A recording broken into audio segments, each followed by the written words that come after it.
What's up, everybody? Not too long ago, I made a video making the case that stocks are in a bubble. In that video, I said I was going to make another video presenting the exact opposite argument, that stocks are not in a bubble, and in fact, the prices we're seeing in the market today are decently justified by the fundamentals. I'm not arguing that the market is historically cheap. I'm just making the argument in this video that stocks are not in a bubble. There's no reason to sound the alarm. If you missed the first video, the flip side of this, I'll put a link to that down in the description below. At the end of this video, I'd love to hear your opinion. What side of the argument do you fall on? What are your thoughts on stock valuations today? If you get value out of the video, subscribe to the channel. Also, I have a really exciting update at the end of this video, so I hope you stick around for that. Now, let's get into it. Again, we're going to be talking about the S&P 500 when we say the stock market. Yes, there's European stocks and Asian stocks and small cap stocks in the US, all sorts of things. But when people say the stock market, I think they are primarily referring to the S&P 500, so that's what we're going to be talking about here. It is true that valuations look high if you just look at price to earnings, forward price to earnings, dividend yield, something like that. But there are reasons for this. The companies that make up the S&P 500 are not the same companies that made up the S&P 500 in the past. The index is dominated by very profitable, very high margin tech companies. It's true that the largest 10 companies in the S&P 500 make up almost 40% of the market weight of the index,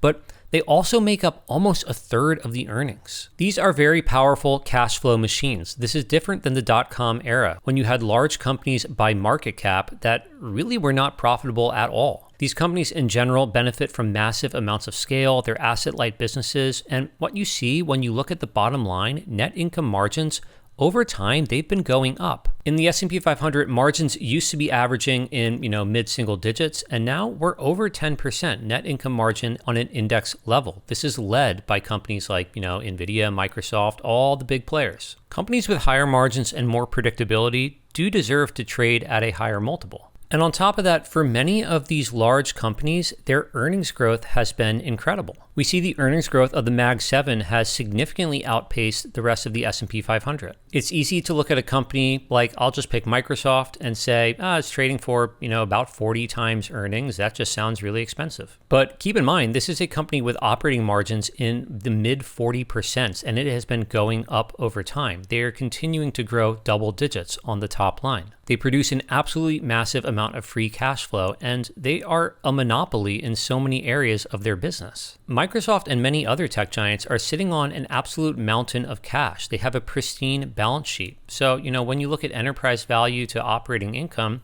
this company's trading for about 30 times multiple. I'm not even making the argument here that it's cheap. I'm just saying, given the quality of companies like this and their growth, this is not a bubble. Also, even if you want to look at the index as a whole and you say, okay, yeah, some companies, Microsoft, NVIDIA, yeah, they're dominant machines, and we can argue about what's a fair PE, but come on, what about, Walmart and Procter & Gamble? Companies that I presented in my previous market bubble video as examples of overvaluation. Well, my flip side of that would be overvalued relative to what? If you have capital lying around, what are you going to choose to do with it? Do you want to put it into stocks? Do you want to put it into corporate bonds or to T-bills? No matter what you do, you're going to be exposed to some sort of risk. You cannot avoid risk. You can only choose the risks that you wish to be exposed to. In general, when interest rates are down, stock market valuations tend to go up because what's the alternative? Do you want to buy low-yielding bonds? Now, to be fair, the red line on this chart is not complete. Rates are more like 4-ish% now, but, the Fed will likely cut rates. Treasury yields are still not very high, maybe just a hair over inflation, if even. And if you want to get slightly higher bond yields and invest in corporate bonds, well, right now the spreads on corporate bonds, the amount that you get as a premium for taking on the extra risk to invest in corporate bonds rather than, say, in government debt, that spread right now is basically at all-time lows. You're really not getting well compensated to buy bonds. So again, if you want to preserve capital, you think the dollar is going to weaken, you think inflation is going to be high, whatever it is, if you think that T-bills and bonds are not going to do it for you as far as a return, what other choice do you have? The choice is equities. So when you look at stocks and you say this is expensive, just, relative to what is it expensive? On top of that, I could argue that there's a bunch of tailwinds that I see in the future. AI will likely lead to a significant increase in productivity, and that could make margins increase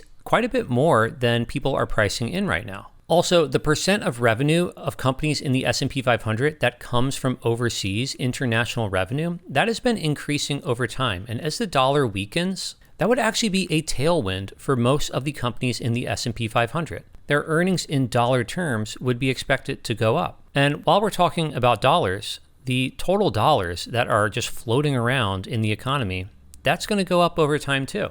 The M2 money supply, which, is one measure of liquid assets essentially, just hit a record high. And this line will likely, just keep on going up and to the right. As more and more money, as more and more liquidity enters the system, where does that money end up? Like rain making its way down to a river, M2 money supply, a lot of it ends up at some point flowing into equities. And when we say equities, a lot of that is the S&P 500. You can argue that passive money flowing into the S&P 500 has pushed up valuations, but then if you're going to argue that it's a bubble, you also have to explain, why do you think that that's going to stop? Why would we think that passive fund flows are going to all of a sudden decrease? And overall, betting on bear markets, betting on stocks to be in a bubble and prices to decline rapidly has not been a winning bet usually. So just in conclusion, when you think about the dominant companies that are in the world today, they are primarily in the S&P 500.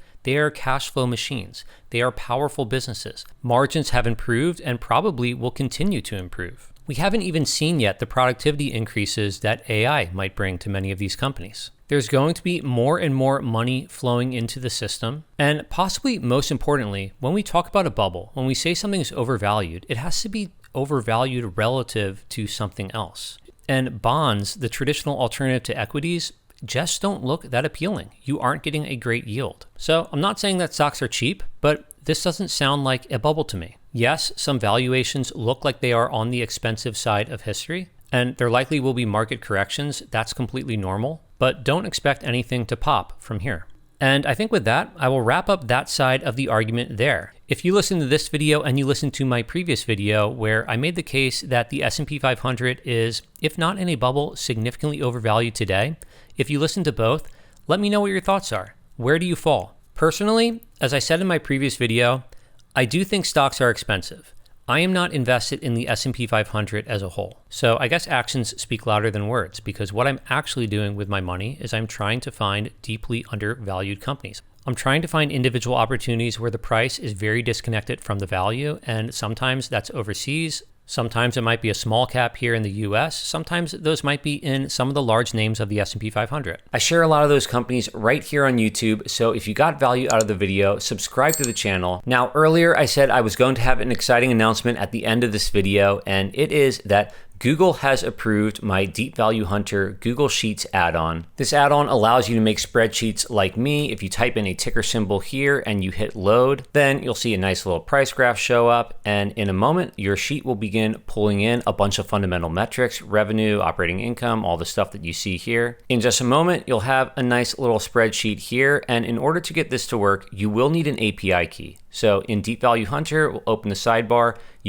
In order to use this, you will need to enter an API key here. I just launched my Patreon, Deep Value Hunter. There's going to be a link to that in the description. API keys are going to be limited to patrons right now. If you do support me on Patreon, this is really easy to use. You just go to my website, which is deepvaluehunter.com. If you enter your email and you enter an access code, which you can get on Patreon, then if you hit sign up, you'll be emailed an API key, and you can just put that into your sidebar here, and you can get working. This add-on gives you access to my little custom function that I've made in Google Sheets, which you can use by typing equals DVH. And then first you'll give it a ticker. Let's say you want to look at Google, and then next you'll give it a metric, which there are a bunch of metrics. If you go to the documentation on my website, you can see all the metrics that you can type in, all the stuff that support it. Let's just say we just want revenue, and if we want that in 2022 maybe, then you hit enter. And in a moment, you're going to get the revenue for Google in 2022, which apparently was about $283 billion. Also, Patreon members will have access to a Discord server where hopefully we can all share our investment ideas. I will say I am traveling for the next couple weeks, so there won't be a ton of new content on Patreon in that time. In the future, I do plan to put my watch list up on there. But if you join Patreon and you feel like this functionality in Google Sheets or, having my template, if you feel like it's not worth the value that you paid, just shoot me a message. I'll refund the month that you paid for on Patreon. No big deal. So I hope you sign up, try this out. Let me know how it goes. Let me know if you have any issues, and I hope to see you all in another video.